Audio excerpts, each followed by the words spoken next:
sobra.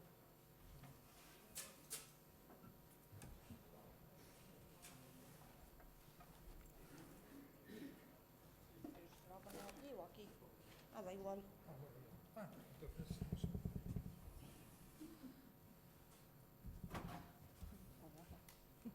Ya, sí.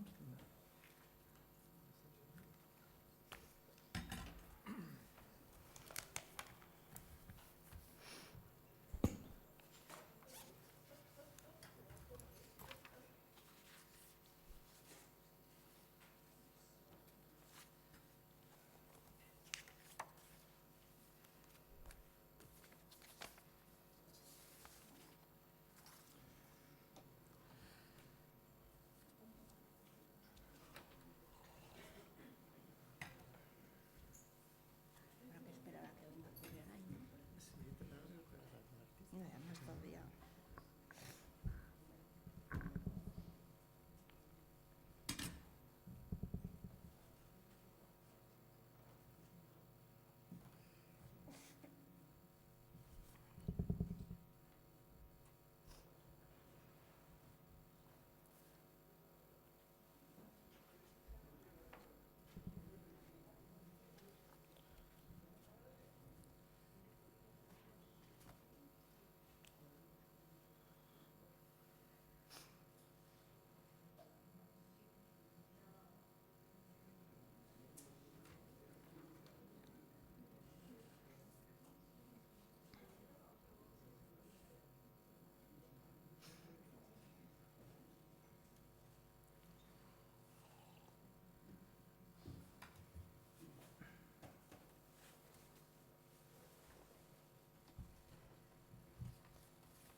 No sé, por ahí. 12 minutos.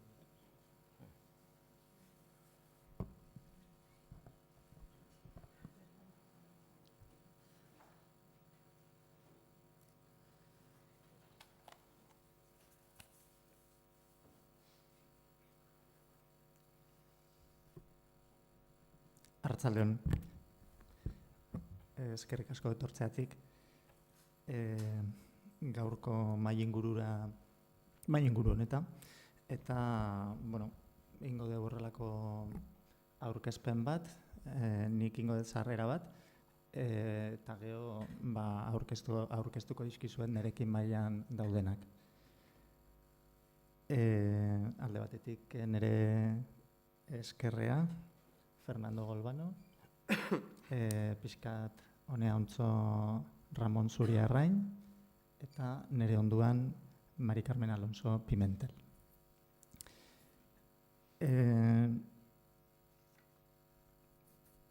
Nacemos necesariamente en esta misma hora 4 grupos definidores de artistas vascos. Grupo Gaur hoy en Guipúzcoa, Grupo Hemen aquí en Vizcaya, Grupo Orain ahora en Álava, Grupo Danok todos en Navarra. Estos 4 grupos, hoy, aquí, ahora, todos, los fundamos entre nosotros para nuestra unión los artistas actuales de todas las tendencias y constituimos en nuestra escuela vasca. Nos integramos todos como en un frente cultural o un colegio, una compañía de nuevos artistas vascos. Tomamos este acuerdo como protección espiritual y económica al lado de nuestro pueblo y en nuestro país vasco. Hau da, gaur taldearen manifestoaren hasiera, dakizuen bezala Barandiaran galerian aurkeztu zen, erakusketa, Donostian, 1976ko apirila maiatza bitartean. Efectivamente, hay un arte específicamente vasco, el que hacen los artistas vascos. Que este arte tenga una escuela es otra historia. Hoy por hoy no se puede hablar de una escuela vasca de arte. Hitz hauek Carlos Sanzek egin zituen edo esan zituen Ana Maria Guaxek eskatuta Euskal Artistei egindako inkuesta edo galdetegi bat Guadalimar aldizkarian argitaratu zen 1977 urtean urrian. Ikusten duzuen bezala, manifesto honetatik hitz hauetara badago tarte bat, 10 urte, 10 urte besterik ez, baina 10 urteetan nik usten dut badaola tarte handi xamarra. Manifestuan garbia saltzen dira bi ezaugarri. Bat, abanguardia artistikoaren iraupena eta eragin sozialen arteko elkarketa hori, hau da, artistaren konpromiso politiko-etiko bat, eta bi, berezko identitate baten bilatzeko beharra. Taldea osatzea eta gizartean eragitea zen helburuetako bat, batez ere euskal gizartean. Hurrengo belaunaldiak berriz, edo gazteagoak zianak, ez zuten horrelako beharrik sumatu. Hizkuntza plastiko ezain analitikoa edo informalaren aurrian figurazioa onartu zuten. Eta taldea osatzearen aurrian aukeratu zuten bere individualtasuna. Adibidez, Andrés Nagelek esandako hitzak dira, el arte es un producto de individualidades que se dan en mayor o menor grado dentro de una sociedad. Beraz, talde osatze hori baztertuta geldituko litzateke eta individuak edo indartuko. Identitatearen arazoa ere, ez dirudi hain handia edo hain interesgarria zanik gazte hauentzat, naiz eta beste modu batean edo jokatu zuten beraien identitate horrekin, adibidez amestoien obran asko ikusten da. Baina agian, 76an aurkeztu zen talde hori, agian elitzateke izango nire ustez behintzat hain analitikoa eta hain informala edo gero behintzat ez da hori gertatu. Badakigu, figurazioa bera ere gaurreko jende askok landu zuela, eta baita ere, 60ko hamarkadan, 66, 65, 67an, figurazio berri horiek ere Donostira iritsi ziala. Adibidez, 65an, Asoziazioen Artistika Gipuzkoan adalako horrek, mahai inguruak, proiekzioak eta eztabaidak antolatu zituen pop artearen inguruan, edo 1967an ekipo kronika, ekipo realidad, eta Barandiaran galerian erakutsi zuten, eta hain zuzen amestoi berak ere 1967an egintzun bere aurrenengo erakusketa bakarkakua. Beraz, ez da horren urruti 66 edo manifesto honetatik. Beraz, pixkan nire ustez, agian pixkat aldatu inbiarko genuke gure ikuspuntua 60ko hamarkadaren aurrian, eta pentsatu agian gaur taldearen aurkezpen hori edo manifesto hori garai baten bukaera ezote zen izango.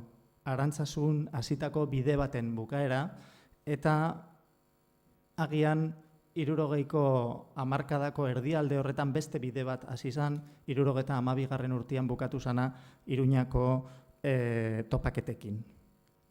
Hori da nire galdera, eta agian mahai inguru honetan zerbait edo argitu dezakegu. Nire hitza emango diot Mari Carmen Alonso Pimentelei. Muchas gracias. Bien, buenas tardes a todos. Quiero agradecer a la Diputación la invitación y sobre todo, yo lo que quiero resaltar es la extraordinaria exposición que se ha montado sobre Amable. Y me parece extraordinaria porque muestra un Amable muy desconocido. Para empezar, Amable es el gran desconocido, pero es que lo que se ha presentado en esta exposición muestra ese lado más íntimo, más recóndito, más desconocido de Amable. Quizá lo que más nos llega a los que conocemos más Amable, aquello que encontramos que es más propiamente suyo. Entonces, le tengo que agradecer a Fernando Galvano, que ha hecho una maravillosa selección y además un montaje estupendo. A Maru, que ha estado siempre ahí, que ha guardado la obra, que la ha conservado, que la ha catalogado y que es primordial. Y también quiero recordar a Gonzalo Sánchez, que fue, yo creo, uno de los grandes mentores de Amable. Ese Amable que todos pensamos que se merece otro lugar. que es uno de los pintores que puede sorprender más por desconocido, por avanzado, por audaz en muchas de sus intervenciones. Y a tenor un poco de la exposición, yo lo que quería es dar unas simples pinceladas, porque no se puede desvelar lo que es Amable. Quizá lo que sí que observamos en esta exposición es que prácticamente la mayoría de las cosas que se han presentado no se habían presentado nunca se habían expuesto, y que esto es una pequeña parte. Hay todo un Amable en el estudio que tiene Maru, que es tan inédito, pero sobre todo tan variable, tan variado, tan diverso, tan investigador, que dices, esto es un genio proteico, ¿no? Que no solamente le interesa la pintura, el dibujo, la experimentación, el absorber todo lo que tiene alrededor, cualquier pequeña incitación para hacerla una obra de arte. Pero es que además escribe, además es un poeta, es un intelectual, hace ensayos con cintas, con esos poemas extraordinarios que también tiene. Entonces es un artista tan completo, con tal caudal, que yo creo que es lo fundamental. Amable dice una cosa que a mí me parece muy interesante, y es que a él siempre le sorprende esa angustia, esa pretendida angustia de los artistas ante el papel en blanco. Él dice, yo nunca he sentido esta angustia. Yo lo que tenía era el gozo de crear, el afán por experimentar, la falta de papel, podríamos decir. No era la falta de creatividad, en todo caso le faltarían en algunos momentos los medios. Bueno, él lo suplía de cualquier manera. Y un aspecto fundamental es que un Amable que es tan sumamente diverso, que tiene una evolución que parece que se corta para avanzar por otro camino, y que podría dar lugar a que en otro artista se pensara que es un disperso, que no tiene un estilo propio. Y esto no es así. Estos giros tan bruscos que se ven en la obra de Amable, sin embargo, no son saltos en el vacío, nunca es una ruptura completa, siempre se está apoyando en lo anterior. Entonces, hay como una madeja que se va enredando y que se van recogiendo, se van tomando como una espiral que avanza en un círculo cada vez más amplio. Entonces, toda nueva etapa tiene siempre un apoyo en lo anterior. Entonces, sin dejar de ser totalmente nuevo, sigue siendo Amable, sigue siendo él mismo. Y a mí esto me parece fundamental, esta creatividad y al mismo tiempo esta personalidad tan propia, tan suya, tan definida, tan amabliana, un adjetivo que a mí me gusta. Por otra parte, a mí Fernando me había dicho que hablara de la época neofigurativa, es decir, de la figuración en Amable. Amable siempre hizo figuración desde el principio y tuvo dos caminos en la figuración, dos caminos que también se pueden apreciar en la exposición. Por una parte, una figuración no digamos tomada de la realidad, que sobre todo se expresa en el retrato, también en paisajes, pero sobre todo en el retrato, una realidad, por supuesto, interpretada con toda la libertad expresiva y formal de un pintor contemporáneo, ¿no? Y luego otra realidad que es totalmente imaginativa, que es totalmente, que surge a borbotones, como un caudal que no se puede retener en Amable y que va a cuajar sobre todo en toda esa multitud de personajes que pueblan sus cuadros. Esta doble figuración de Amable que también además se acompaña por un aspecto o por un periodo abstracto muy importante. Entonces siempre tuvo abstracción y figuración que convivían y que en un momento determinado no solamente conviven, sino que se entrecruzan y aparecen en el mismo cuadro. Él dice, me voy a referir en varias ocasiones a las palabras de Amable, porque yo creo que nada mejor que sus propias palabras, y hay tantas cosas. Dice, ni clásico ni moderno, ni formal ni informal, ni figurativo ni abstracto. la razón fundamental es tener algo que decir. Efectivamente, da igual el lenguaje siempre que se exprese el artista. Él en un momento determinado encontró que la abstracción, por otra parte una abstracción sumamente personal, que no participó de esa abstracción más bronca, más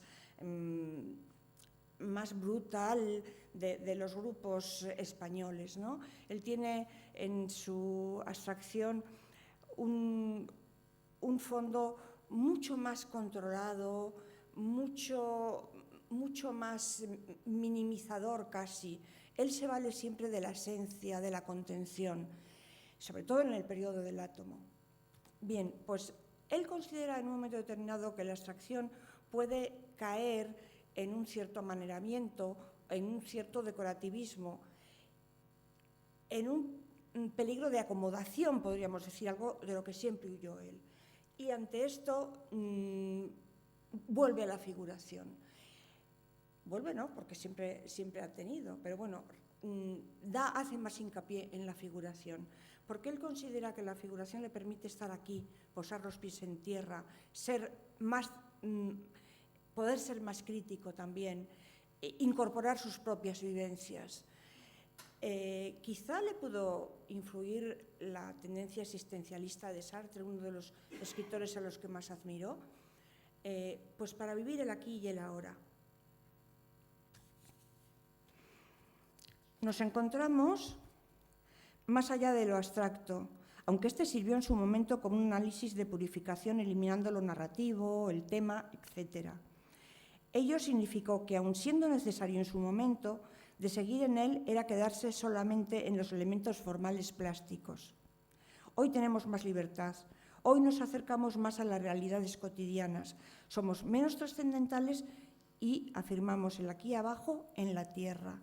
Este aquí abajo que en Amable va a escapar hacia un mundo de imaginación, de recuerdos, sobre todo infantil, ese paraíso perdido que es la infancia, está siempre muy presente en Amable.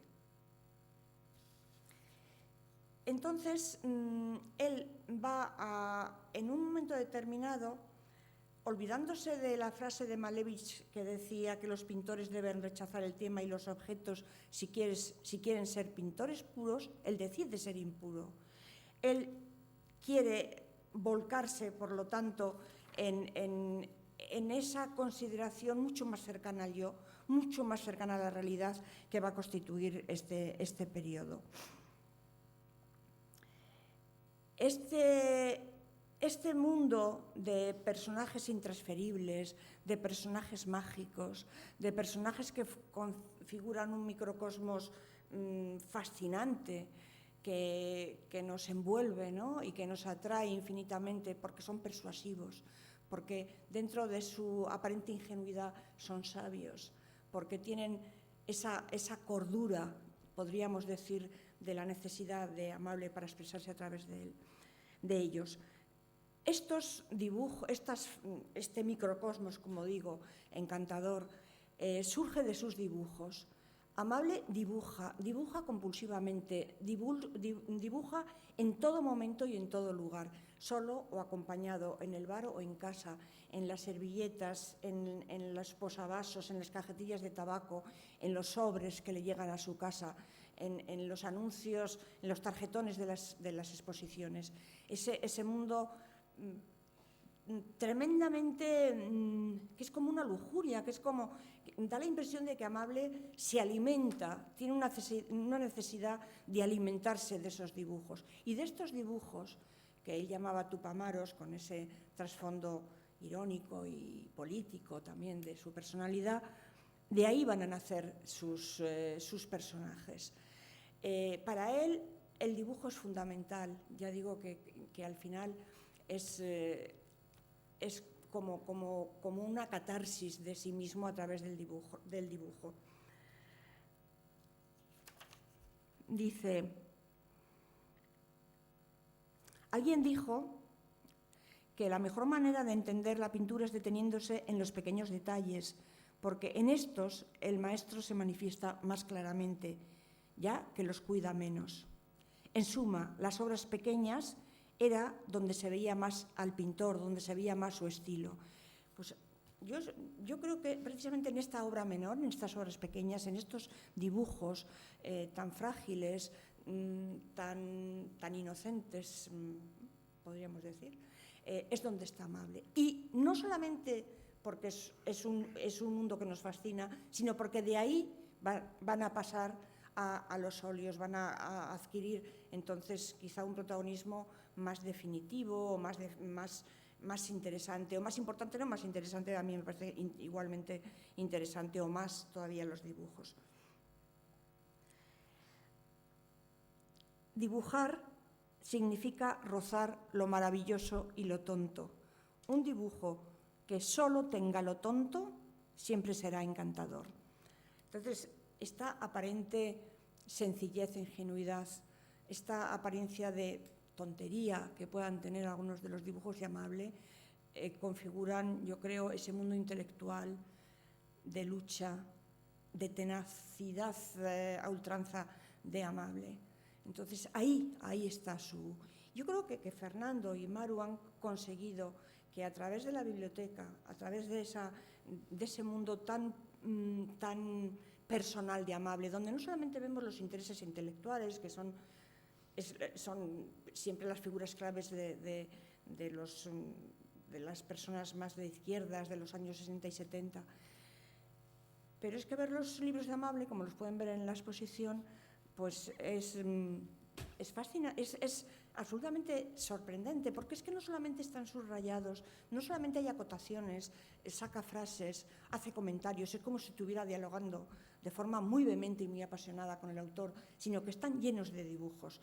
No recuerdo qué número dijiste tú que había, porque eso lo ha computado. 2.500. 2.500 dibujos en los libros, ¿no?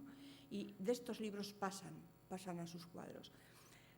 A mí me encanta un cuadro de la época del átomo, que es quizá ese periodo maravilloso de la pintura abstracta, donde apenas hay color, donde el vacío se enseñorea del lienzo, donde es ese toque tan sutil, tan aparentemente vacilante de Amable, que hace un recorrido, yo creo que totalmente personal por lo que es la abstracción y que nos sorprende todavía hoy. Pues en un cuadro de esos, de repente, se cuela un personajito que grita auxilio. Entonces, el cuadro tan serio, tan solemne, podríamos decir, con ese trasfondo filosófico de la pintura del átomo, da lugar a que se meta un personajito de repente, con un tono irónico, y es que ese sentido del humor está muy presente también en la obra de Amable, un sentido del humor que uno percibe, por ejemplo, en los títulos, unos títulos que nos hacen sonreír y que tienen un alcance poético, pero también humorístico, la genialidad de los títulos de muchas de sus obras. Entonces, este muñequito, este personajito que se cuela, es el primer atisbo de ruptura con una abstracción donde empieza ya a unificar abstracción y figuración, que es lo que va a hacer en definitiva posteriormente. Antes de esto, estoy hablando un poco del origen, ¿no? De cómo va a surgir esta pintura de los años 70. Antes hay otra experiencia que también está en la exposición maravillosa, que son las siluetas en papel de seda que tomó de unos dibujos que hizo en un libro de Borges, Elogio de las sombras.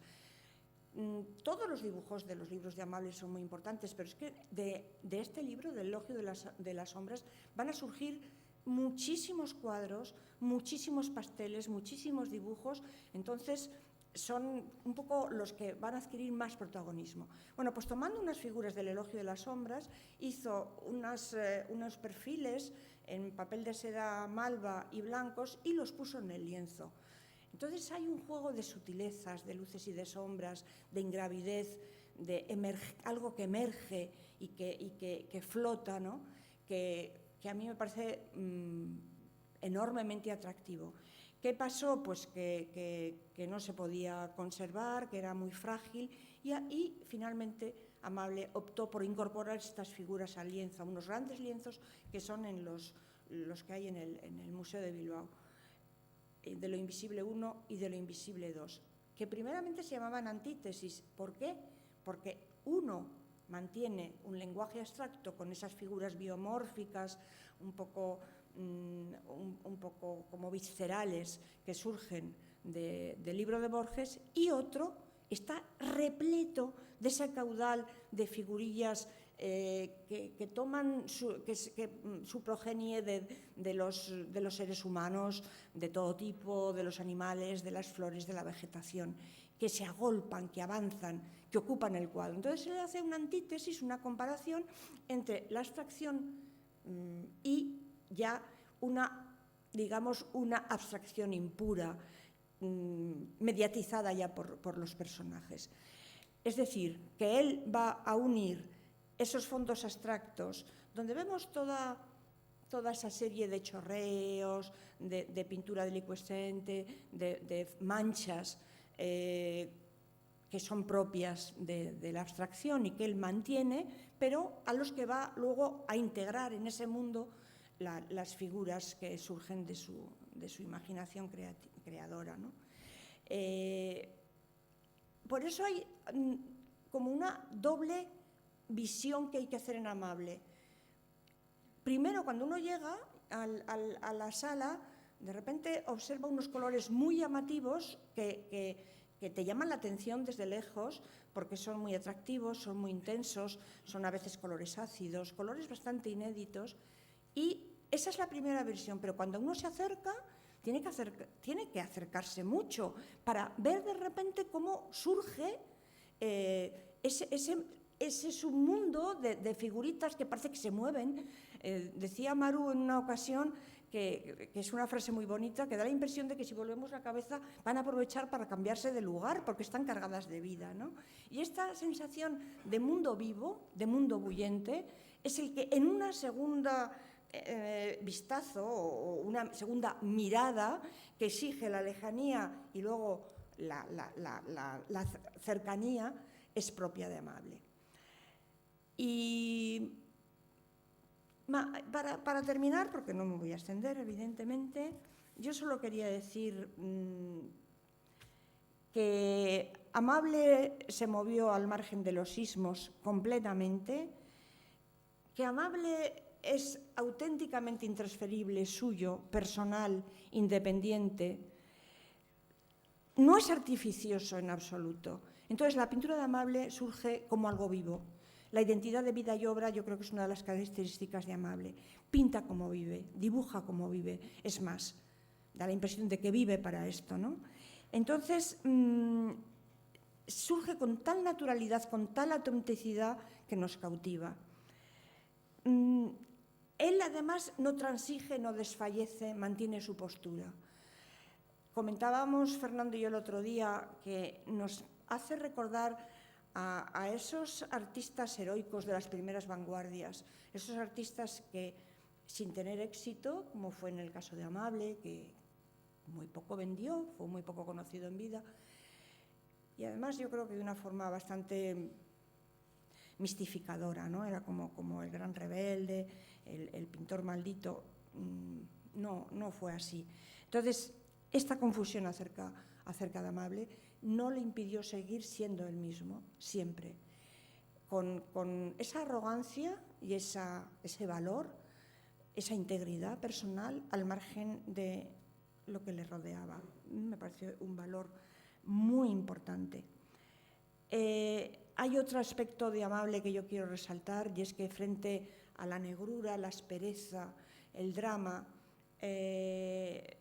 la negritud, él mantiene una pintura que es maravillosa, dentro también de que muchas veces es muy crítica. Hay en alguna sala donde hay muchas referencias políticas del pensamiento de izquierdas de Amable. Pero aparte de esto, él siempre pretendió hacer una pintura luminosa. Hay una frase preciosa que no puedo por menos de citar. En los momentos históricos de crisis, el arte, si lo es y tiene lugar, es la cura. Fuera pues el realismo de los tontos o el reflejo de la situación que nos muestra solo la angustia. Finalmente, como diría Orson Welles, cuando el mundo se hunde, el artista tiene que tratar de salvarlo. En mi caso, queda claro a dónde apunta mi obra, que hay que salvar esta ilusión inteligente. Es ese mundo de utopía. Entonces, Amable, que tiene esa tensión de esperanza utópica, Amable, que investiga sin fin y se vale de todo tipo de procedimientos, como se puede ver en la exposición, desde el rollo hasta las manchas, todo lo que se quiera. Amable, que se mantiene investigador al margen de todo convencionalismo, es un pintor, yo creo, de unos valores incuestionables. Y que ese mundo de Amable que nos puede parecer tan candorosamente infantil en algunas ocasiones, tiene un trasfondo de inteligencia, de mordacidad también, de sentido del humor, de inteligencia que recuerda un poco al Petit Prince de Saint-Exupéry, ¿no? La inteligencia y el mundo infantil aunados en esa pintura. Y nada más. Eskerrik asko. Fernando, jarraituko du. Bien, bueno, primero gracias a Mari Carmen por reconocer, en fin, el trabajo de la exposición, pero es que todos cuando nos hemos acercado en profundidad a Amable hemos pasado en parte por los estudios y la indagación que ya realizara en su tesis doctoral Mari Carmen Alonso Pimentel. Luego, digamos que este trabajo también tiene antecedentes de estudios, de análisis que le corresponden, por lo tanto, buena parte de esos méritos. Bien, yo pues tengo la fortuna de poder, no me toca hablar hoy de Amable, ya lo hablo a través de la exposición y el montaje que hemos realizado, pero he tenido la suerte de poder hacer y trabajar, bueno, no lo conocer en persona tanto a Amable, pero sí a Vicente Amestoy y justamente hice la última exposición Sagrado Profano que fue en la Gambara en el año 2001. Por lo tanto, me es muy grato poder reunir en este Coldo Michelena a dos proyectos, dos investigaciones, dos muestras en las que podíamos encontrar algunas analogías, algunas afinidades, también algunas diferencias, pero como no tenemos mucho tiempo, me trataré de decir algunas afinidades y luego marcar más alguna impronta singular del propio Vicente Amestoy.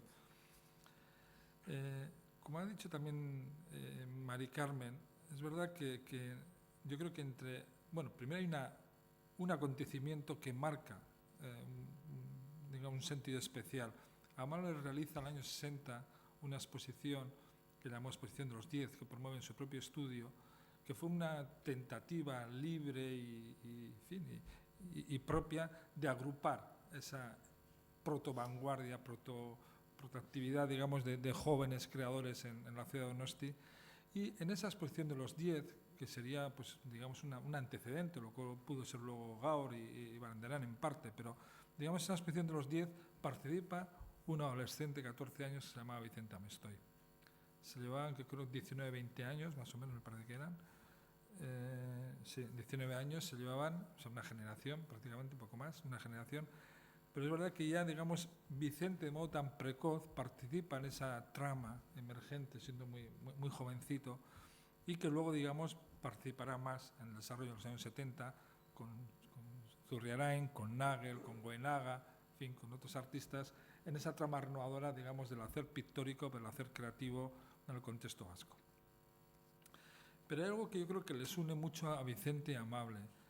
Es esa libertad creadora que pasa de adscripciones simples a determinadas tendencias poéticas, ismos o como queramos llamar, de época, sino que, digamos, fueron muy fieles a un hacer muy personalizado, pero muy intempestivo al mismo tiempo, en el que esa libertad creadora pasaba por subvertir lo dado, subvertir, digamos, el mundo conocido y lo real, a través de una mediación imaginaria, de una creación de imágenes y de obras, donde lo fantástico, surreal, lo mágico, digamos, adquiría una significación nueva. Yo creo que es uno de los elementos de mayor analogía, aunque digamos que Amable fue en el sentido un pionero, ¿no?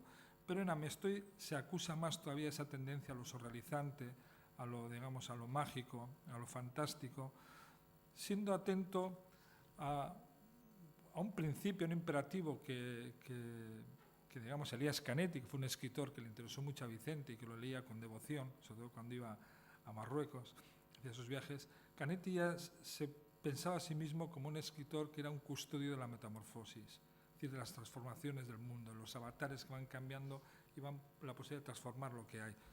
Pues yo creo que también Vicente desplegó esa especie de atención por ser custodio de esas metamorfosis que están en el mundo y en la vida, pero están sobre todo en la imaginación y en la psique, o en el alma, como prefiramos llamarlo, ¿no? Es decir, ese flujo incesante de representaciones, deseos, afectos, que no tiene fin.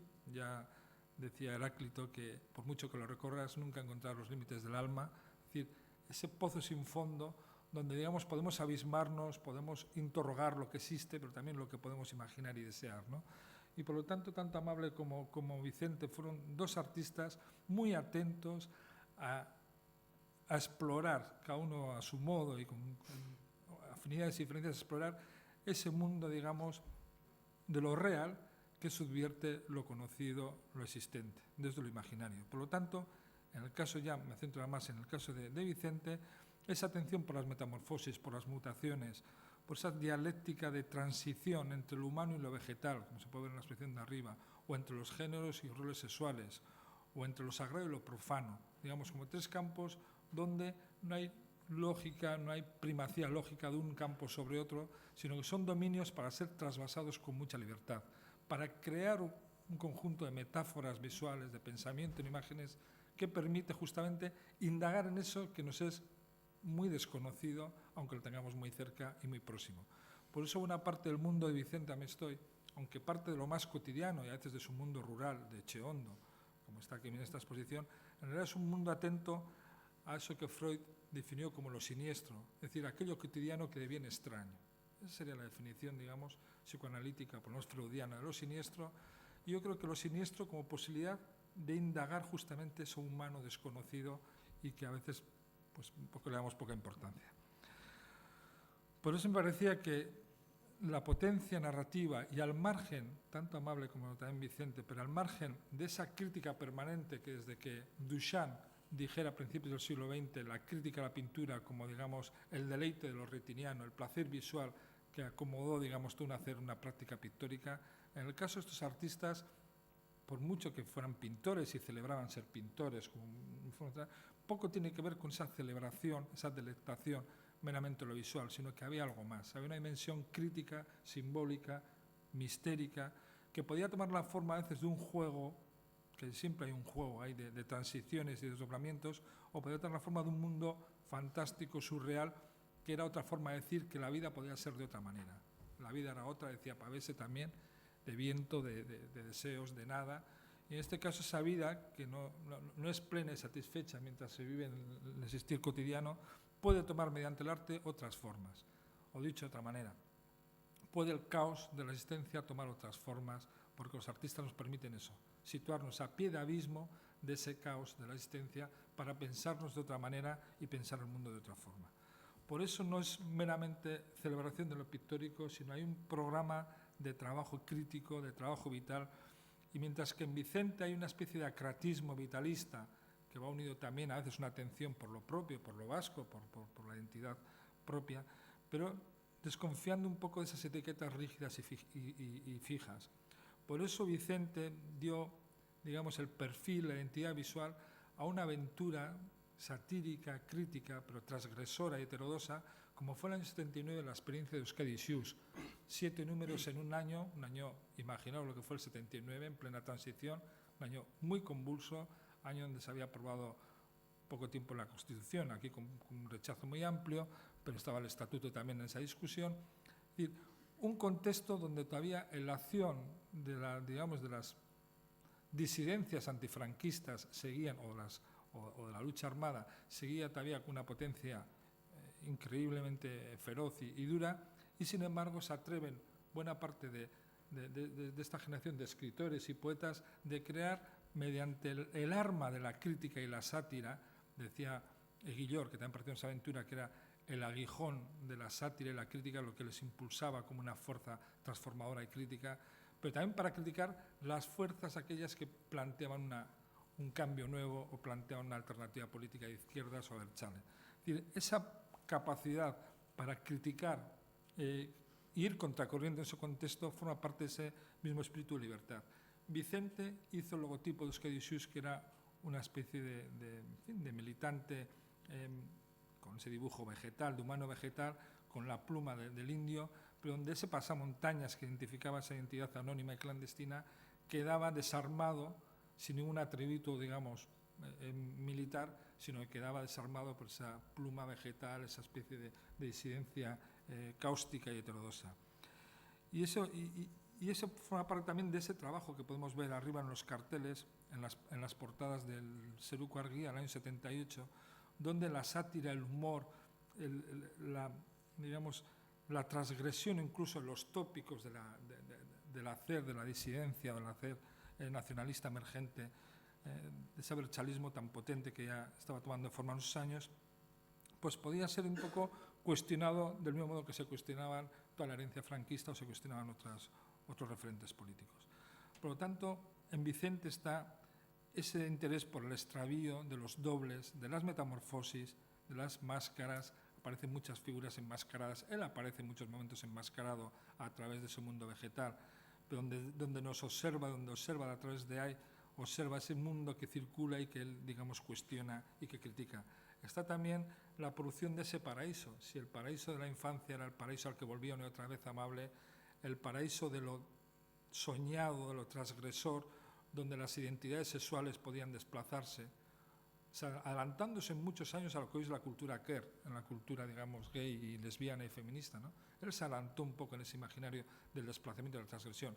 Claro que seguía a Warhol, que Warhol fue uno de los pioneros de ese desplazamiento, pero ya tenemos a Warhol, tenemos a Magritte, con esa suspensión del día y la noche, con esas gravitaciones, con ese poner el mundo patas arriba, que era una forma de utopía creadora y utopía imaginaria, pero está también el juego de las referencias a que esa dialéctica humano-natural se expresaba mediante una extremada precisión. Es decir, hay que reconocer que poco tiene que ver con el naturalismo, porque lo que hay es un juego de distanciamiento justamente de la mímesis.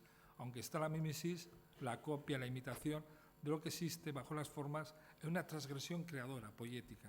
Es decir, poco tiene que ver con el naturalismo académico y convencional, pero sí con esa fuerza transgresora que es política en última instancia, es poética en última instancia, para pensarnos de otra manera y pensar el mundo de otro modo. Por tanto, dialéctica de precisión y ambigüedad, transición humano-vegetal, transición entre géneros y roles sexuales, transición entre lo sagrado y lo profano. Eso le interesaba mucho a Vicente. La última exposición que hicimos en el 2001 era eso, Santoral de Remayuri, pero otras obras, como algunas de las cajas que están aquí, donde el numen, lo misterioso, parte justamente de lo más cotidiano, de lo que estaba desvestido o despojado justamente de sacralidad. Él le da esa fuerza, le otorga, le inviste una fuerza nueva para que lo pensemos de otra manera.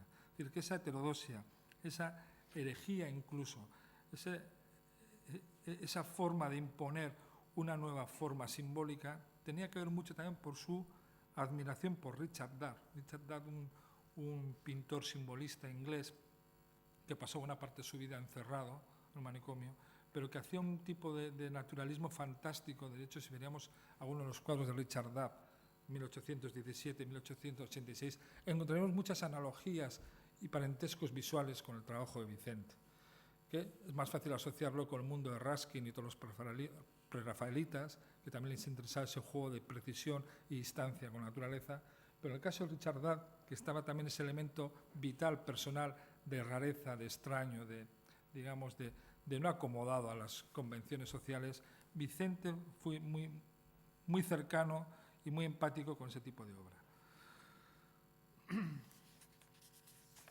Pero está al mismo tiempo en Vicente una tensión permanente nietzscheana, en parte ese vitalismo le viene también de ahí, que tiene que ver con lo que ya Nietzsche abordaba en el nacimiento de la tragedia, entre esa pulsión tan clásica entre el principio de Eros, el principio de placer, y el principio de Thanatos, el principio de muerte, de pulsión por la muerte. Y toda la obra de Vicente está atravesada por ese conflicto, por esa pulsión. Da igual que hable del mundo rural, que hable de seres fantásticos, de personas reales, incluso inviste a santos de la cara y la fisonomía de personas que él conoce y real. Lo importante es que está esa pulsión ordenando, cifrando un modo de estar en el mundo, una forma de dar el caos de la existencia, dando sentido, y por lo tanto produciendo un hacer fronterizo, modulando esa pulsión de principio de placer y principio de muerte.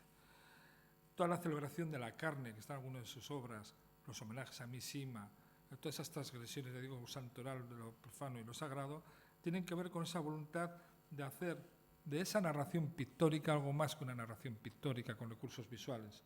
Es toda una poética de la transgresión, de la creación de metáforas, imágenes nuevas, y por lo tanto un hacer que juega con lo preciso para desplazar desde lo más preciso un sentido que se abstrae de lo más concreto para ir a lo más universal. Y luego lo más universal está en toda condición humana, justamente ese conflicto entre el principio de placer y el principio de muerte o destrucción. De manera que con esto, no sé si ha cumplido suficiente tiempo o puedo alargarme más. No. Suficiente, ¿no? Bien, pues decía que encontramos en esa, digamos que obra transgresora, pero que podía haber sido, digamos, seguir el principio de Rilke, gran poeta que en Elegías de Alduino plantea que lo bello puede ser el comienzo de lo terrible. Pues cada obra de Vicente, cada obrita, cada trabajo y algunas de las obras de Amable, desde esa forma bella que luego queda, digamos, dislocada a través del acceso a un mundo donde la suspensión entre lo bello y lo no bello, entre lo placentero y lo inquietante, nos produce un silencio crítico alrededor en el que podemos pensar y podemos volver a pensarnos. Yo creo que esa es la tarea del arte muchas veces, producir testimonio, custodiar esas metamorfosis, producir metáforas y significaciones nuevas, porque eso es lo que cada generación, en cada contexto, los seres humanos tenemos que enfrentar. Y Amable y Vicente, creo que en ese sentido son dos artistas que, sin renunciar a dialogar con el contexto sociopolítico de la época y a intervenir mediante su trabajo en ese contexto, proponían un hacer mucho más intempestivo y por lo tanto también más universal. Ese trabajo donde la condición humana se pone en diálogo crítico, se abisma y se interroga con plena libertad. Yo creo que sería el nexo más importante entre los dos. Eskerrik asko.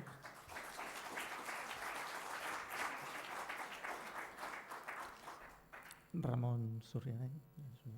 Bueno, yo voy a ser más breve, ¿eh? O sea que me ha pedido Golbano que más que nada ya habéis hablado mucho de Amable, de Vicente, entonces un poquitín los recuerdos que tengo yo de aquellos tiempos, cuando nos conocimos y eso, ¿no?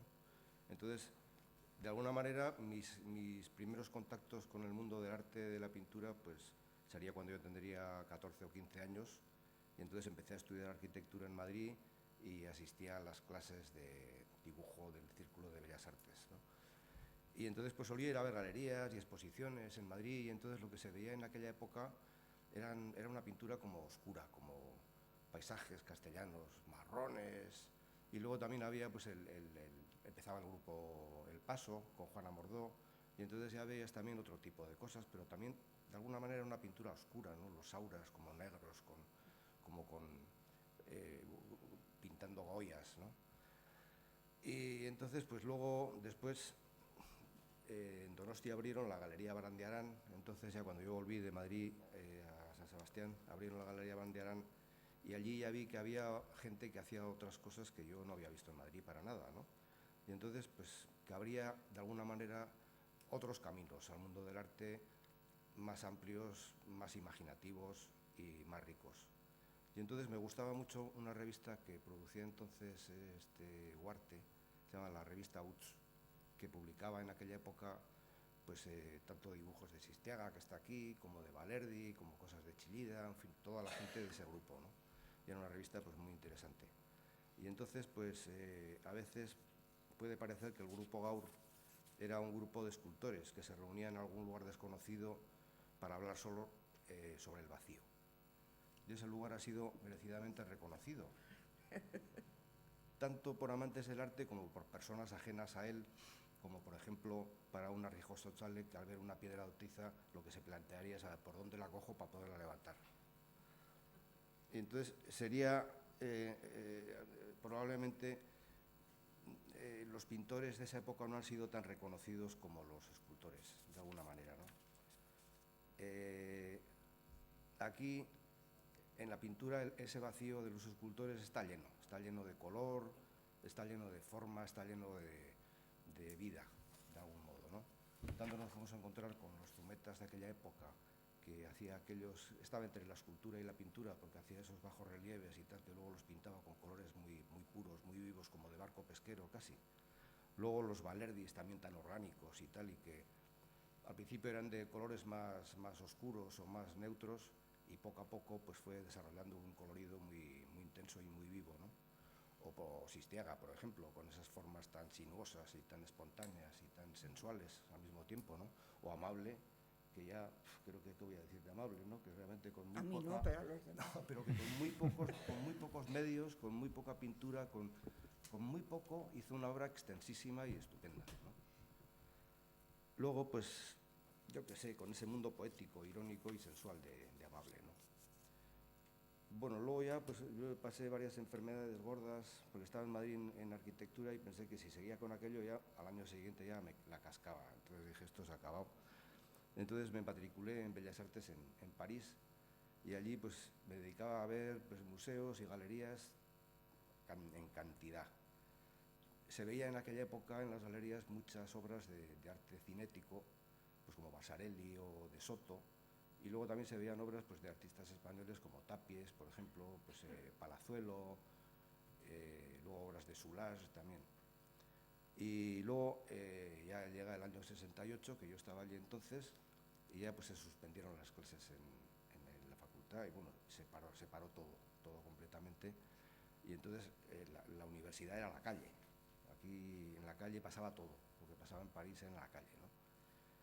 Y entonces luego cuando volví a Donosti después de esa estancia en París, me encontré con que el ambiente seguía siendo gris y marrón, ¿no? O sea, tan gris que de hecho, pues yo que iba con pelo largo y con barba, pues los grises si me veían me daban con la porra enseguida, o sea, me detuvieron incluso por no haber hecho nada. Luego ya en el 70, que es cuando ya, bueno, pues parece que es cuando según Fernando, que se genera una especie de movimiento, un grupo que empieza esa generación del 70, que es cuando me hago amigo de Vicente Ameztoy y pues enseguida también de Marta Cárdenas y de Carlos Sanz, y entonces organizamos una primera exposición conjunta, bueno, primera y yo creo que última, porque no sé si luego coincidimos en otra, probablemente en la Plaza del Curdi de Durango, pero no estoy seguro. Y no era un grupo aquello, pero abrió una puerta. A nosotros mismos nos abrió una puerta a ver que no estaba solo en eso, sino que había otros y tal que podían entender las cosas de una forma similar a la tuya. Y bueno, pues de alguna manera los que sobrevivimos a esa generación ahora tenemos entre 60 y 70 años, o sea que dentro de poco tiempo nos llamarán la generación de los 70 años, yo creo, cualquier día. Entonces aquel grupo inicial de San Telmo luego se fue transformando, porque, bueno, pues por motivos geográficos, pues yo qué sé, Goenaga se fue a vivir a Alquiza, Vicente a Villabona, Marta se fue a Madrid, Carlos se quedó aquí, yo me fui a Pasajes, entonces bueno, eso se disolvió de alguna manera bastante, ¿no? Y al mismo tiempo aparecieron otras personas que eran Andrés Nagel, por ejemplo, Goenaga, Rosa Valverde y su hermano Javier, por ejemplo, que también pues, nos veíamos igual más en esa época con Carlos o con Marta, ¿no? Nos veíamos más Vicente, Rosa, Javi y tal. Pero tampoco era ningún grupo, aquello no era un grupo tampoco. Con la persona con la que más relación tenía yo en aquella época era con José Llanos, que vivía también en Pasajes como yo, y también nos visitaba mucho Rosa Valverde, y bueno, y luego la verdad es que lo pasábamos muy bien. O sea, y entonces por aquel entonces se notaba en el ambiente el deseo de terminar con la oscuridad precedente y dar rienda suelta pues, a la imaginación y al cachondeo. En Sagüés se abre el bar El Cielo, no sé si habréis conocido, un bar que hubo allí hace muchos años y tal. Y entonces el bar El Cielo pues lo pintamos entre Vicente y yo. Y bueno, y el caso es que bueno, en aquella época pues aquello era una época que andaban muchos caballos desbocados por la calle y aquello acabó pues reventado en un atentado. Y nadie, que yo sepa, nadie tiene ningún documento gráfico de aquello, no sé si alguien lo tiene. Y bueno, luego por aquel entonces también, pues como hemos hablado ya, Fernando ha hablado de que surge la revista Euskadi Siux, que es una revista pues eso, crítica, irónica, humorística, breve en el tiempo, pero fiel reflejo de lo que se empezaba a respirar en el ambiente, ¿no? Ya de ansias de libertad y de, bueno, y de que no haya ningún tipo de censura para nada, ¿no? Como había habido antes, ¿no? Bueno, tuvimos la presentación de la revista, que creo que fue en el Palacio de Ayete, y después había una comida en el restaurante Alejandro de la Parte Vieja, y entonces el director de la revista, que era Aguirre Alcalde, apareció vestido de papa. Papa, fuimos a la comida y estábamos ahí un montón de gente y tal, y el tío pues echó un discurso como de papa y tal. Y de repente entre el público había un cardenal. Sí, joder. Y el cardenal le rebatió todo a Aguirre Alcalde hasta que el pobre se quedó así arrugado. O sea, yo no sé si era un cardenal falso o de verdad. Aquello parecía un cónclave totalmente, desde luego. Entonces, en aquella época había mucha relación con Bilbao también, ¿no? Pues Eguillor venía mucho por aquí, con Euskadi Siux y tal, y luego nosotros también íbamos a Bilbao, porque ya pues allí se habían abierto galerías como Miqueldi, como Lúzaro, como Recalde y tal, que exponían obras nuestras. Entonces había mucha relación y de allí venían más y vamos, eso que no había autopista todavía, yo creo, fíjate tú. Me acuerdo que una vez fui a visitar a Goenaga, ahí al caserío en Alquiza, y él vivía entonces, tenía un mono en casa. Y luego tenía cabras y gallinas y así. Y entonces, cuando ibas a visitarle, era muy importante llevar una cerveza Keller, que el mono se la bebía, y Ducados, que desmenuzaba todos los cigarrillos. Si no llevabas eso, te podía atacar o cualquier cosa al mono. Y luego un día me acuerdo que tenían 4 latas y le dije a Juan Luis, oye, ¿quieres que le lleve a pasar a la cabra? Y me dijo, bueno, entonces le llevé a pasar a la cabra en el coche. Con lo cual quedó el suelo del coche, pues imagínate cómo quedó. Al día siguiente fui con Vicente a Bilbao, que había una inauguración de alguna exposición, y cuando volvíamos nos para la Guardia Civil, control, a ver qué llevan. Abrimos y tal, todo lleno de cagadas de cabra. Nos hicieron sacar todas las cagadas de cabra a la calzada y cuando terminamos dijeron, ya pueden ir recogiendo. Las cagadas al coche otra vez. Te juro, ¿eh? Bueno, el caso es que ya te digo. Bueno, también que digo, pues que en aquella época también solíamos hacer muchas veces en Alquiza y tal, pues juntábamos Llanos, Goenaga, porque de hecho el primer caserío que tuvo Goenaga lo alquilamos entre Vicente Abetoy, José Llanos, Goenaga y yo. Y entonces pues allí pues nos juntábamos y siempre había todo el mundo acabado disfrazado, haciendo fotos, películas, que yo no sé qué tendré por ahí, que Goenaga seguro que tiene muchas más. También aparecían personajes como Ocaña, que era un disparate, que siempre estaba vestido de virgen y así. Y entonces que de hecho pues así murió el pobre, porque en una tipo, no sé si fue en Semana Santa o en alguna feria de Sevilla o en alguna cosa de estas, le cogió fuego el traje de virgen y se murió. Se murió.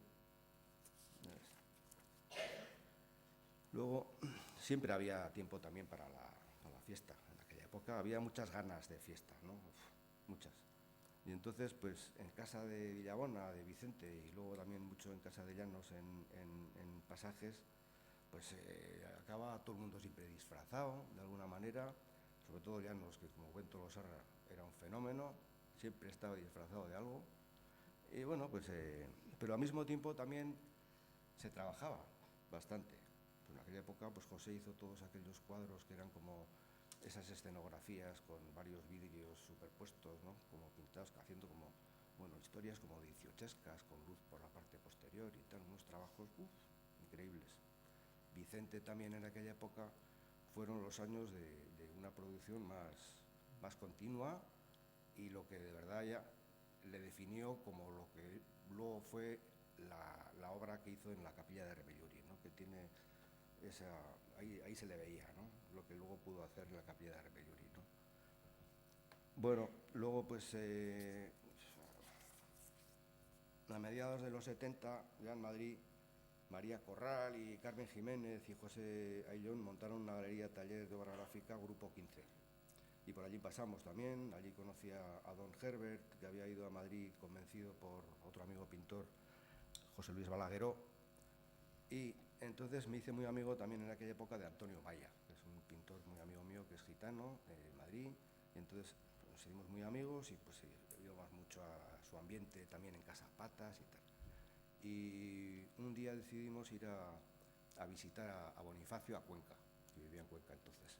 Entonces fuimos los dos a Cuenca, llegamos a la casa, nos abrió flores y nos dijo que Boni estaba pescando en el río y que no volvería hasta la noche.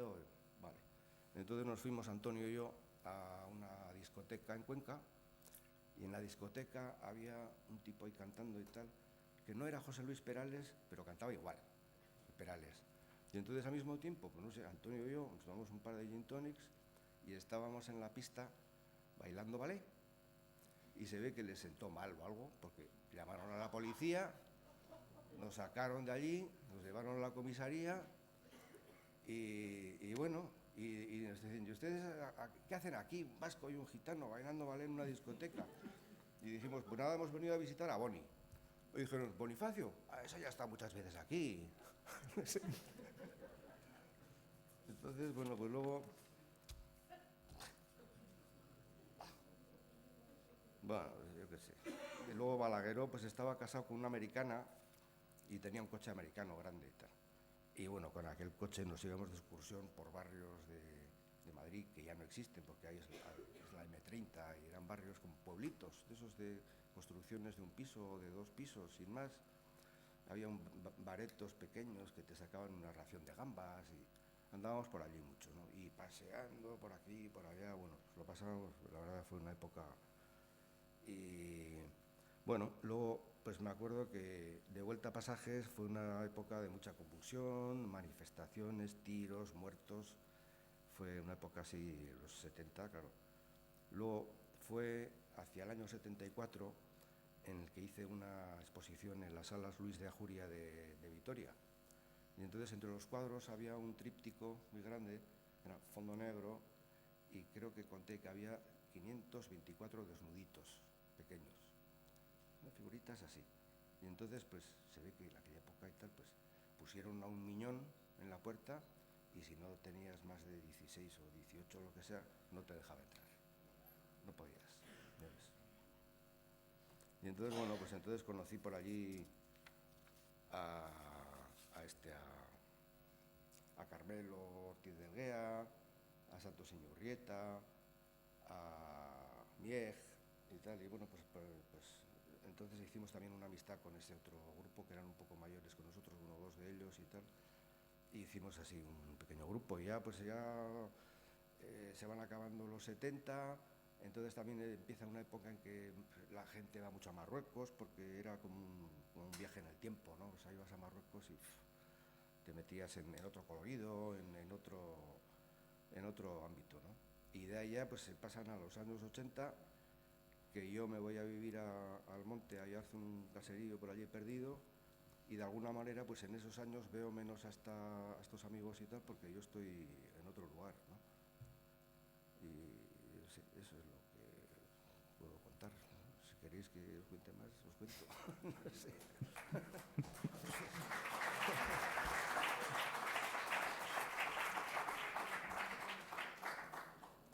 Eskerrik asko.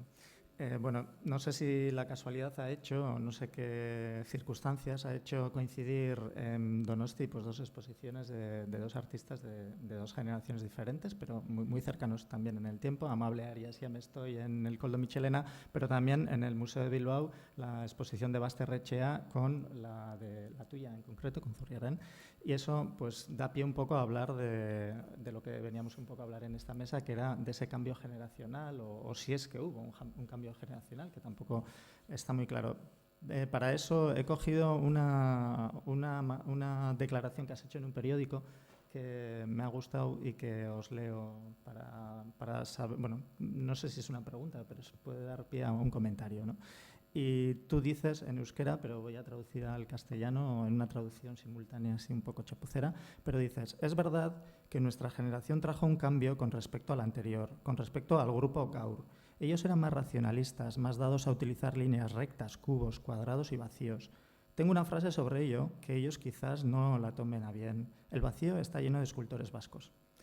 Después ha habido más humor, todo ha sido más orgánico, unido a la naturaleza. Ha habido un cambio, pero eso evidentemente no quita mérito a lo anterior. ¿Ha sido así, más o menos como lo cuentas? ¿Pensáis que ha sido así en el caso en que vosotros estáis más alejados del tiempo y de la práctica artística?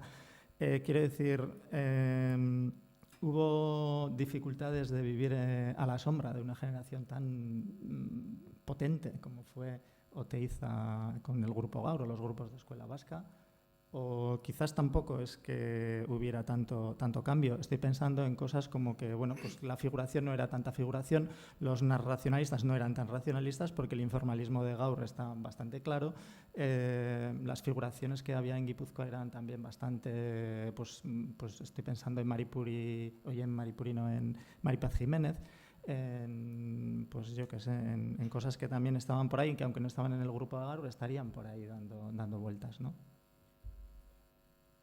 Hombre, yo creo que había sitio para todos también, ¿no? Entonces, pues aunque, bueno, pues es cierto eso de que lo que cambió un poco fue quizás el meterse en el bosque, de algún modo, ¿no? Porque, por ejemplo, en la generación Gaur, sobre todo los escultores y tal, pues desde luego no había tampoco muchos referentes, salvo en Mendiburu, ¿no? Muchos referentes de disfrutar, de apreciar y de valorar pues lo que tenemos aquí, que es también el verde, que es la frescura, el paisaje, y entonces pues tampoco había ningún problema, o sea que yo creo que el problema no había ninguno, desde luego era un cambio, sí que había un cambio allí, ¿no? Antes pues quizás los pintores se acercaban más, hicieron un poco más de puente con nuestra generación que los escultores, porque ahí entró ya el mundo de la espontaneidad, el color, de la ironía, del humor, incluso en la generación anterior. Entonces yo creo que hubo una continuidad, tampoco fue una ruptura, no creo. No. ¿Qué piensas tú? Bueno, yo sí que creo que algo de ruptura hubo, porque, digamos, en los artistas de Gaur, aunque había diferencia entre ellos, primero les toca un contexto mucho más hostil, mucho más duro, en fin, la situación es muy distinta, ¿no? No ya el momento de final de Franco, inicio de la transición, donde, digamos, la aspiración, la experiencia de libertad, la necesidad de hacer cosas distintas estaba como más al orden del día. Pero yo creo que sí que había, en Oteiza había todo un programa metafísico trascendental, que eso no está en los jóvenes que siguen vuestra generación. No hay pretensiones ni religiosas, ni esotéricas, ni metafísicas, ni trascendentales como está en él. Tampoco las había en algunos de Gaur. Yo creo que no las había ni en Sistiaga, ni en Amable, ni en Balerdi. Sí que podía haber en Mendiburu otra forma de trascendencia y de voluntad metafísica a través de cierta identidad y comunidad con la tierra, con lo vernáculo, en fin, otro tipo de problemas. Pero yo creo que en la generación vuestra, que es mucho más pop, está más conectada a otras experiencias internacionales, a otra apertura, había una celebración de la pintura como una forma también de transgresión y de vitalismo, un poco, en fin, desinteresado o menos politizado, digamos, ¿no? Mucho menos politizado. Y yo creo que esa diferencia es fundamental. También el contexto contribuye a que eso sea. Y luego, por otro lado, está el factor, que siempre están estas cosas también, generacional. Y las generaciones más jóvenes tienen un poco obligación de desmarcarse o de algún modo matar simbólicamente a la generación anterior. Esa es una relación un poco, no tanto pensada, pero sí practicada y a veces ejercida de un modo intuitivo y inconsciente, ¿no? Espontáneo. Pero yo creo que había diferencias. Y luego lees el manifiesto de Gaur y esas pretensiones de somos como una compañía, queremos crear un frente cultural, es decir, está muy marcado por la situación dictatorial, la ausencia total de libertad. Que en vuestro caso, las convergencias colectivas dependen más de poéticas, lúdicas, de afinidades pictóricas, de otras conexiones, y no tanto motivados por esa convergencia del contexto político. Yo creo que son agrupaciones mucho más informales, con menos vocación de hacer una política, digamos, grupal, y más de hacer un vitalismo que se reconoce en esas celebraciones. Por ejemplo, tú has señalado las fiestas, las performances un poco underground. Aparece una cultura underground novedosa con vosotros. También aparecerá otra experiencia vital, no lo olvidemos, esos años. Aparece una especie de fascinación por drogas diferentes y sobre todo también en algún momento por la heroína, una fascinación que visto el tiempo pues nos parece un poco ingenua y un poco mistificante, ¿no? Pero eso también se dio y eso conformó una poética y un hacer distinto. No se puede pensar la pintura de Amestoy, sus transgresiones y sus formas, se dan esa cultura un poco del rock, de las drogas, de otro tipo de cosas. Pero está la experiencia, la factory de Warhol, sin querer establecer una analogía bien clara, pero que los festivales que se hacían en Echondo, donde estaba Nagel, donde estaba Zulueta, donde estaba Amestoy, donde estaba Goenaga, esas grabaciones, esa apropiación de la fotografía y de las nuevas formas narrativas audiovisuales. Es decir, todo eso es distinto a la experiencia de los grupos anteriores de Gaur. Eso ya es en los 80 más bien. Sí, y final de los 70. Sí, la transición desde el 77 ya aparecen ese tipo de encuentros que habría que estudiarlo algún día. Lo que pasa es que habría que recuperar ese material. Si en parte lo tiene Goenaga, en parte yo creo que lo tiene también Virginia. No sé si en los fondos de Iván Zulueta aparecerá algo, pero había esa vocación de mascarada, de disfraz, de transgresión, de esa especie de cultura carnavalesca, transgresora, estaba en ese contexto. Que fue una primera anticipación de eso hubo en los encuentros de Pamplona en el año 72, no lo olvidemos. En el año 72 pone en el contexto vasco una imagen, un escenario nuevo de prácticas experimentales, performativas, arte de acción, que eso fue una novedad radical. Y por lo tanto se prolongó en parte con este tipo de eventos y de acciones de carácter muy underground que se hicieron en esos años. Entonces no es casualidad del tipo de cine que se empieza a hacer, en la atención por un tipo de pintura más pop, por la figuración también en el sentido más urbana, más vinculada habría que ver las fotos de Goenaga de aquellos años, la cultura punky, el no futuro, es decir, tantos elementos nuevos aparecen que modulan un hacer creativo completamente distinto, yo creo, que a los años 60. Bueno, esa es mi opinión. Sin embargo, creo que también quizás tendríamos que romper un poco con el tópico Gaur también, ¿no?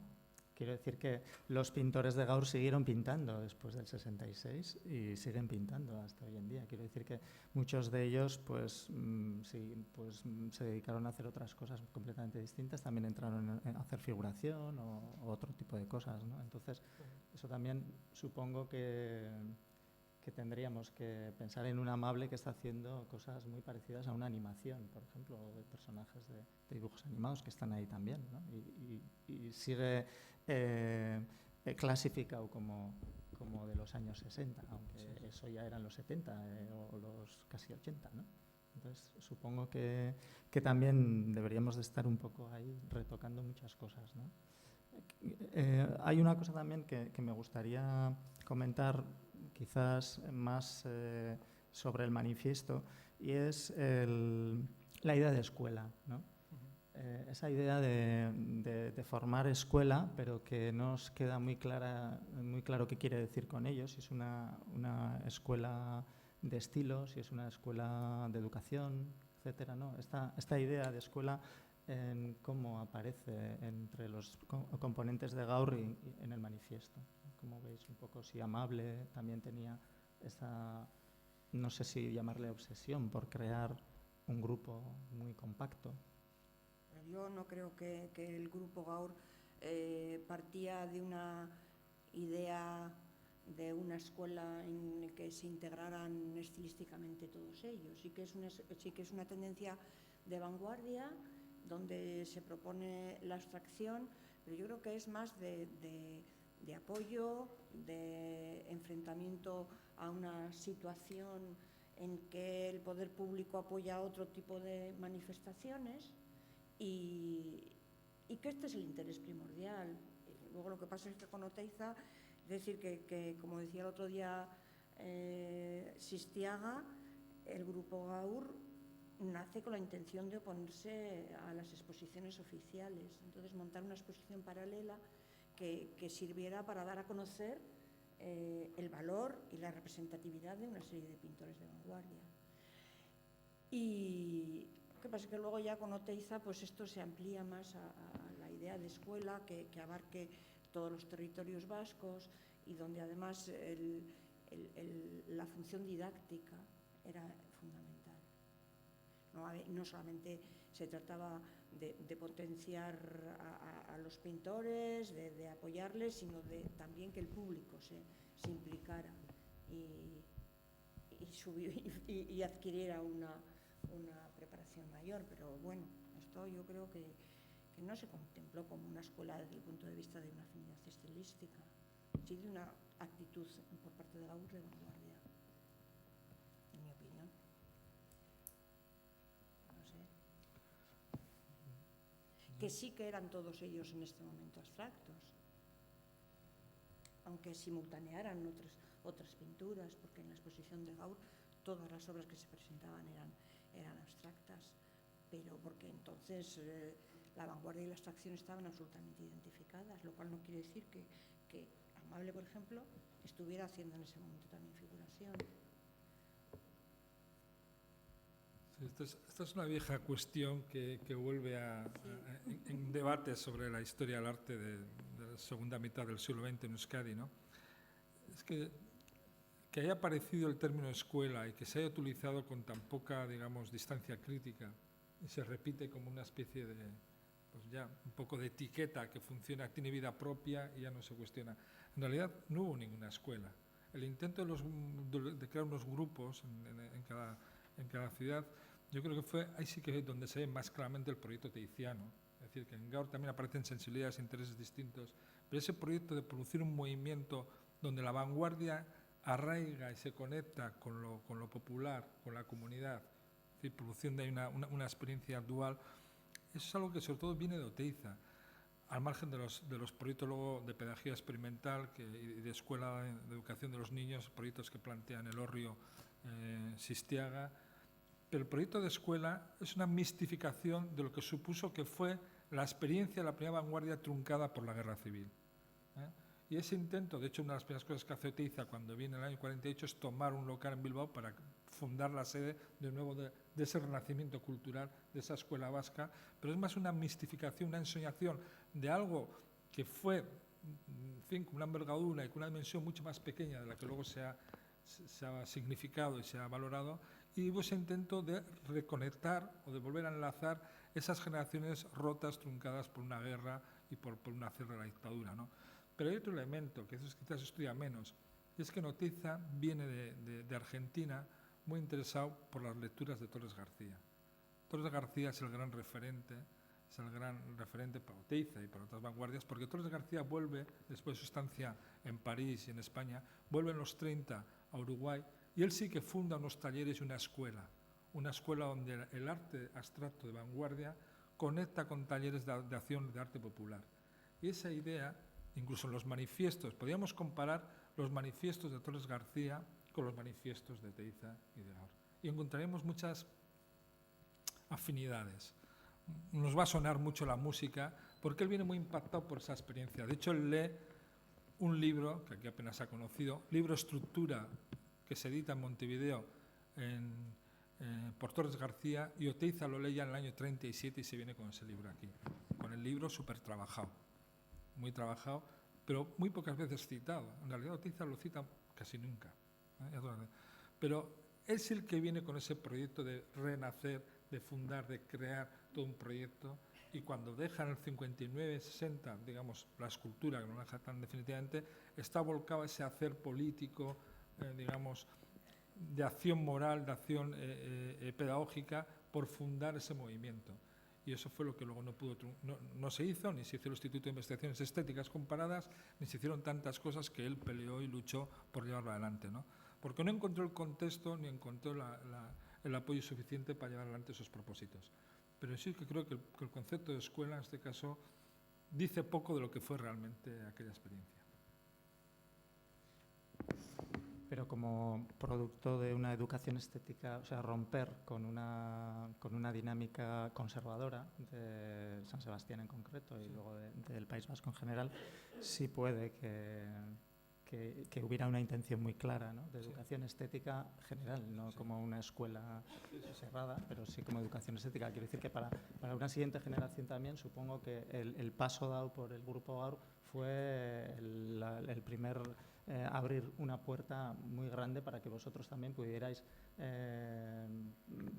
proponer cosas distintas, ¿no? Supongo, no sé cómo veíais vosotros también eso, porque seguía siendo una ciudad muy cerrada a las novedades. Estoy pensando en otra cosa también, la fuerza que tenía la religión aquí, en aquella época, en la época de Gaur, por ejemplo, ¿no?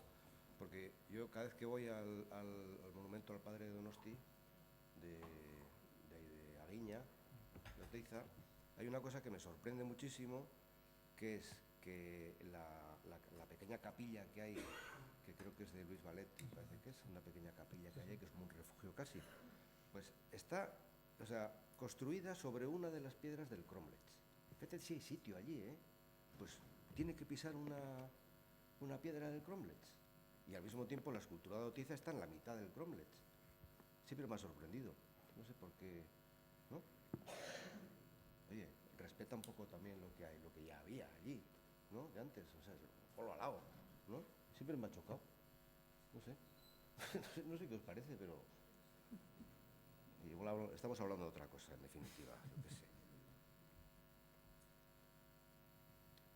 No sé, supongo que si alguien quiere participar entre el público para preguntar o comentar algo, pues tenéis ahí un micrófono que podéis utilizar. No sé, yo estaba pensando al hilo de lo que estaba escuchando, ¿no? Que cómo van esas cosas, las rupturas y medias rupturas o no rupturas, ¿no? El mismo Oteiza, que era un poco el padre fundador en un desierto, en un vacío, ¿no? Crear otro vacío lleno, pero bueno.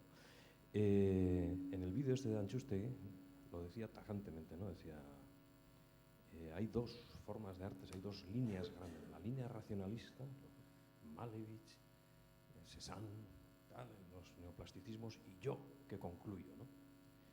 Y luego están los expresionismos que divierten al hombre y lo adormecen, ¿no? Duchamp y tal. Eso no tiene final, eso nunca concluye, dice, porque le tiene al hombre adormecido y en drogado y tal. Entonces, no sé, son dos líneas que luego vosotros pues vais, que yo tampoco estoy muy de acuerdo con eso que decía Oteiza, en fin, no sé, pero que a veces cómo está unido lo ideológico a lo formal, ¿no? Tú te expresas, tu tarjeta de presentación es lo que haces, ¿no? Y son como esas dos grandes líneas que hay, como entre lo cristalino y lo orgánico, ¿no? Que decían Worringer y Riegel y estos un poco, ¿no? Pues Oteiza decía así claramente, ¿no? Y luego el testigo de Oteiza de esa línea racionalista lo han llevado más, pues, un Ángel Vados, Chomin Badiola, más hacia la línea de Bilbao, ¿no? Un poco, ¿no? En fin, en esto que es toda una ciudad de Euskadi, pero bueno, no sé, me ha venido esa idea. Que vosotros habéis sido más del lado de los expresionismos o figurativismos y tal, ¿no? La radicalidad esa cristalina, geométrica. Un Palazuelo podría estar, si era Váskov Palazuelo, pues no sé, estaría, no lo sé. ¿Queréis comentar algo sobre estas ideas? Bueno, a mí me llama la atención, vuelvo a Amable, que en la exposición yo creo que Fernando ha contrapuesto ahí dos obras que incidirían un poco en lo que estás diciendo. La geometría no euclidiana con perritos establece una estructura geométrica muy rigurosa, desmentida, porque te acercas y está formada por perritos, con lo cual hay una cierta o una clarísima ironía, pero ante esa geometría, al lado está un cuadro que es atomización, que se llama suma de nones que dan pares, me parece, ¿no, Maru? Sí. Entonces, totalmente distinto. Es como decir, aquí hay esto y aquí hay esto, estas dos versiones.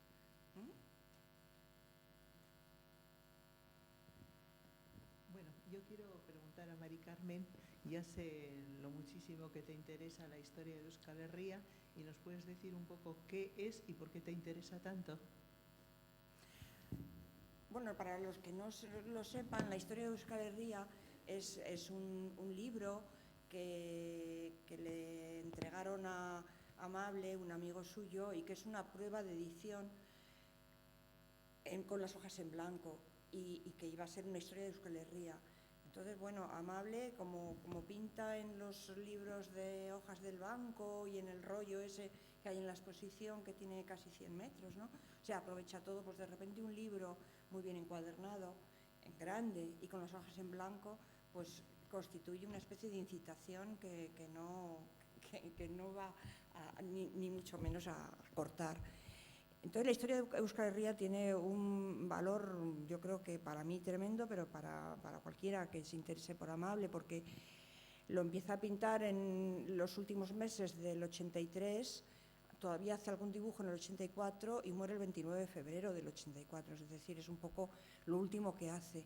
Lo último que hace, además, precisamente explayándose con el dibujo. Y la historia de Euskal Herria concilia lo que es Amable, por una parte el dibujo, por otra parte la escritura, sus ideales políticos, sus sentimientos, su pensamiento, su sentido del humor, su maravillosa destreza en el dibujo y además una enorme cantidad de técnicas, pero que se retrotraen hasta el principio. Es decir, es una especie de recopilación de lo que ha sido su vida, una especie de testamento de lo que son sus intereses, su estética y toda una serie de técnicas, de procesos, de instrumentos que ha ido utilizando. Entonces, es un testamento estético, ideológico de Amable y pues es un libro, pero a mí me parece un libro maravilloso. En ese sentido, son 155 dibujos y escritos. Está Amable ahí en todo.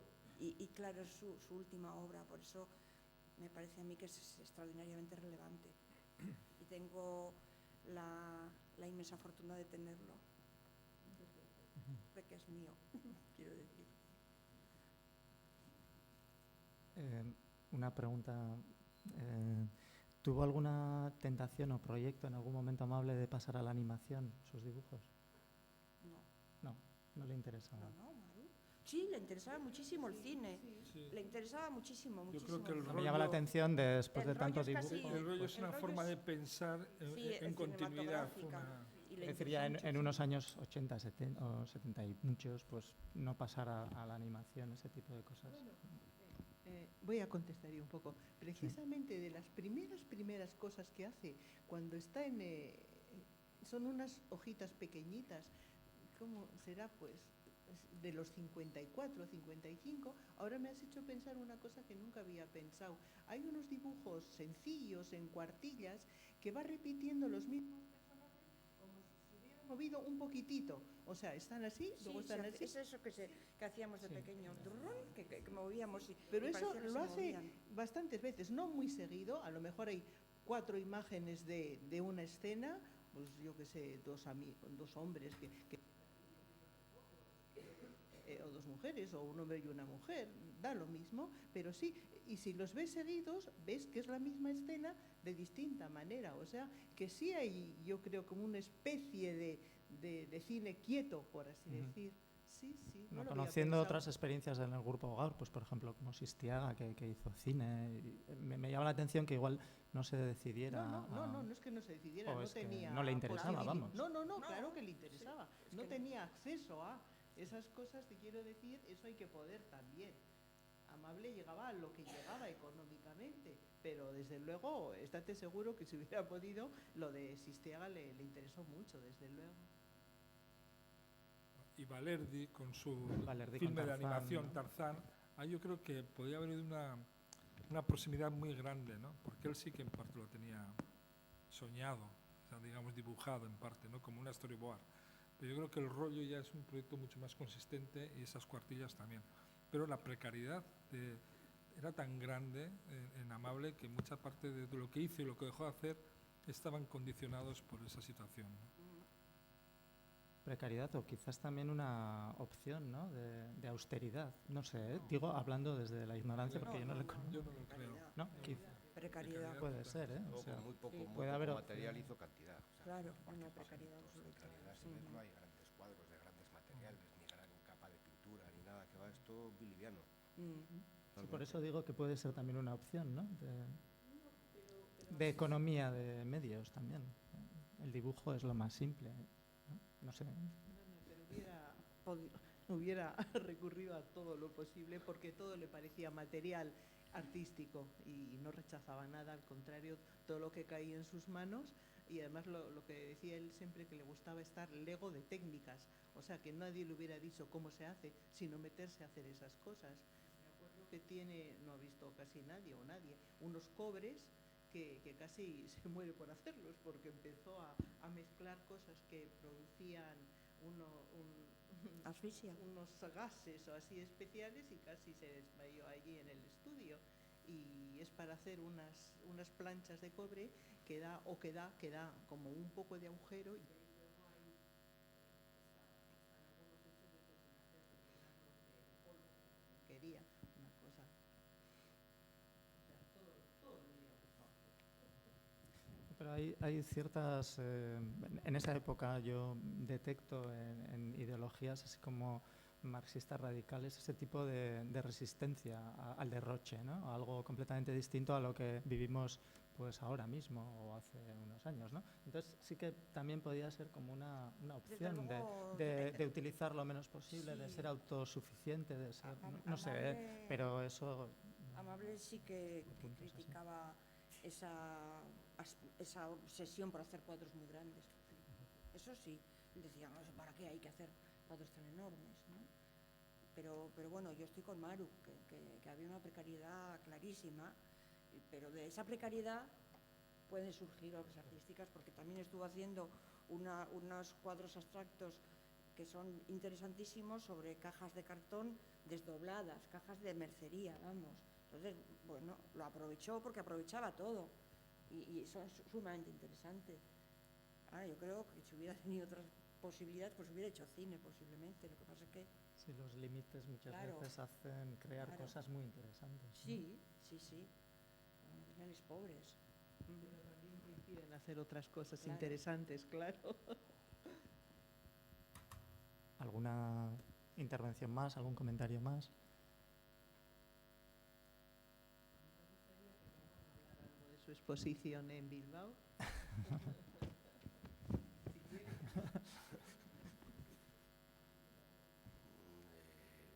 ¿Qué te voy a decir yo? Es que explicar la pintura para mí es difícil, no es imposible casi, ¿no?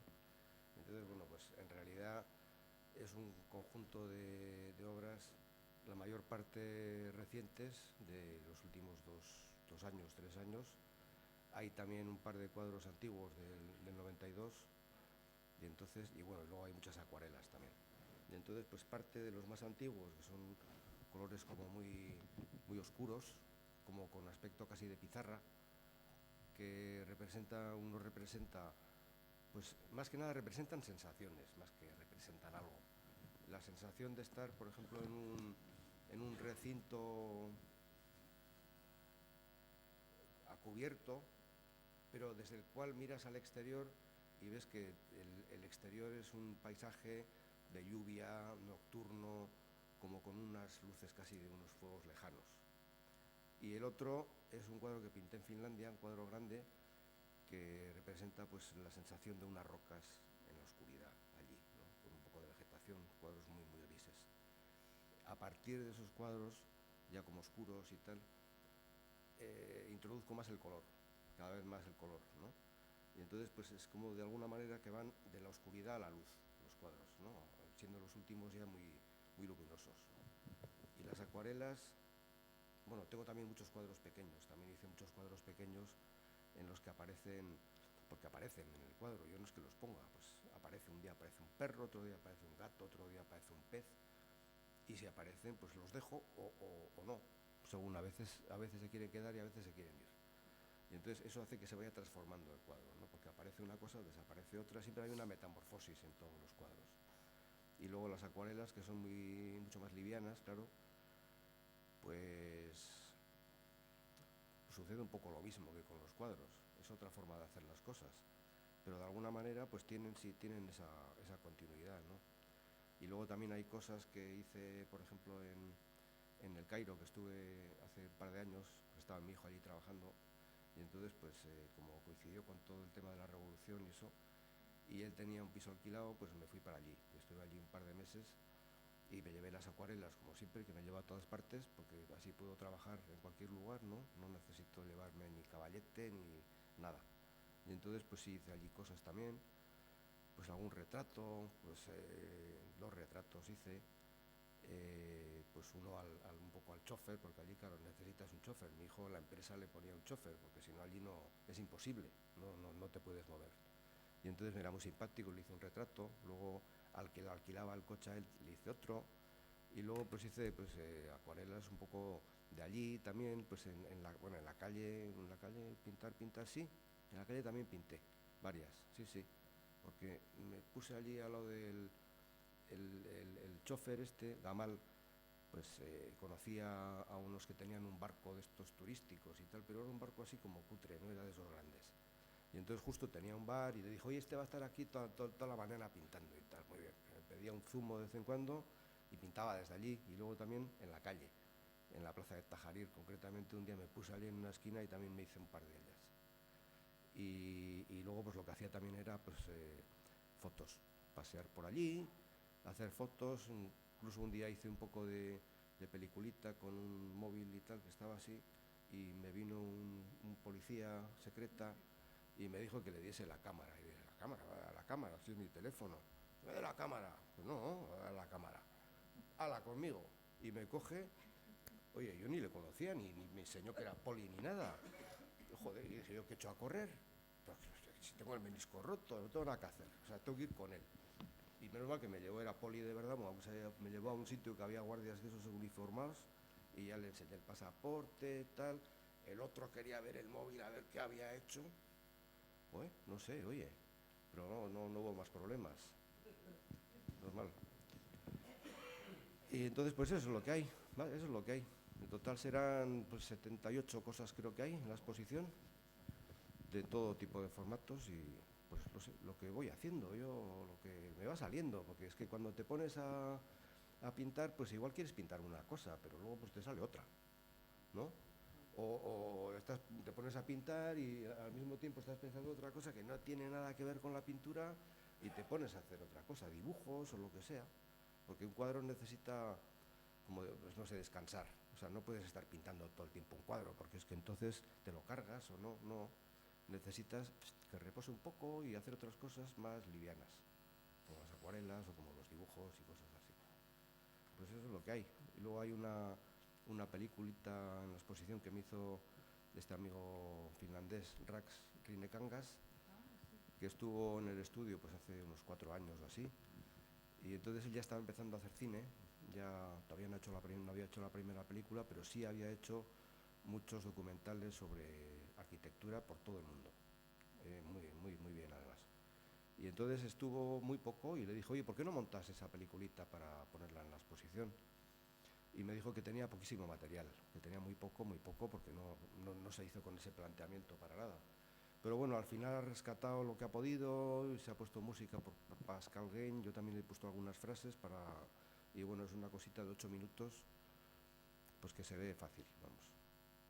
Y si queréis ir a verla, pues es lo mejor. Eso voy a decir. Eskerrik asko, Maria Carmen, Ramon, Fernando, zuei etortzeagatik, eta hurrengora arte.